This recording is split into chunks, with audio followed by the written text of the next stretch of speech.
Felix the Xer here.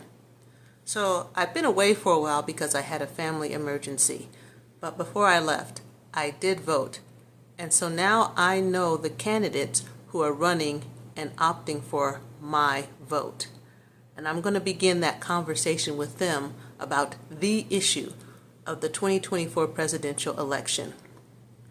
However, while I was away, an important event happened, and that's what I'm going to discuss in today's video. I did plan on talking about one of the symptoms, but we'll save that for next week. So today, I'd like to discuss the decision that was handed down last week by the Supreme Court. But before I begin, I'd like to go ahead and share my response to the issue.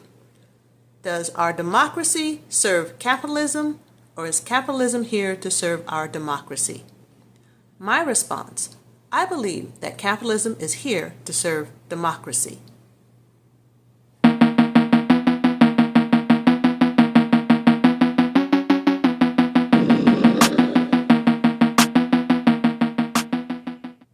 So it's very obvious to me that the majority of the Supreme Court, how they conduct themselves professionally, and how two justices conduct themselves in their private lives, believe that we, the people,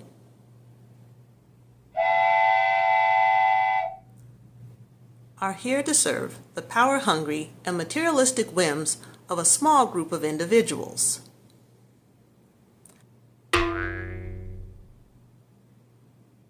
You would think that I might be agitated by this, but surprisingly, I'm not.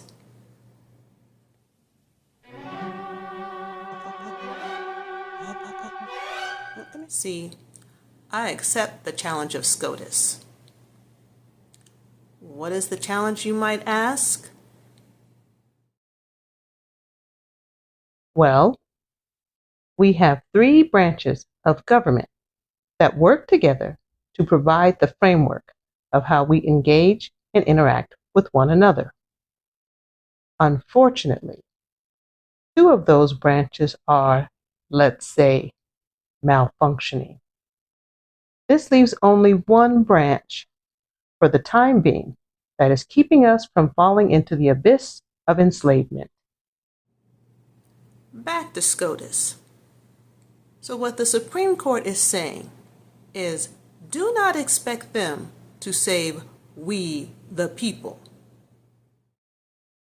SCOTUS does not feel it's their responsibility to save we, the people, from a life of servitude to a handful of individuals who have so much wealth that they can now only get their kicks by subjugating the rest of us. And how do I know that this is the plan? Well, it's all laid out in a 900-page document called Project 2025, a brave new dystopian nightmare led by a group of uber-wealthy individuals and a collection of politicians and religious leaders.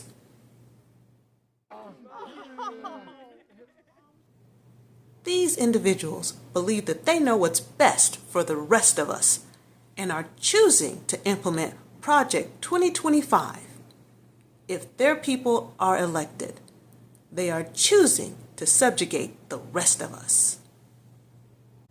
But what these individuals don't understand is choice is the most valuable tool of we, the people, because we can also choose.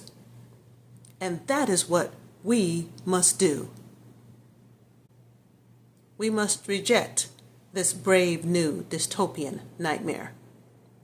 Everyone who is eligible to vote must vote against those individuals through their actions or their words in both their private and professional lives. Embrace this ideology.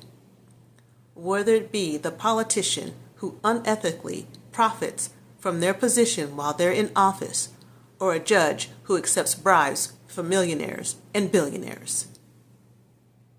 So, the Supreme Court of the United States has basically told we, the people, that we have to save ourselves. As a Generation Xer, I say, no problem. This is what we've been doing all our lives. So be it. SCOTUS has thrown down their gauntlet, saying that if you want to save yourselves, you have to vote against them.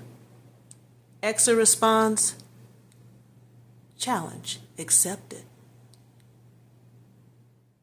Cody, come on. Let's go downstairs.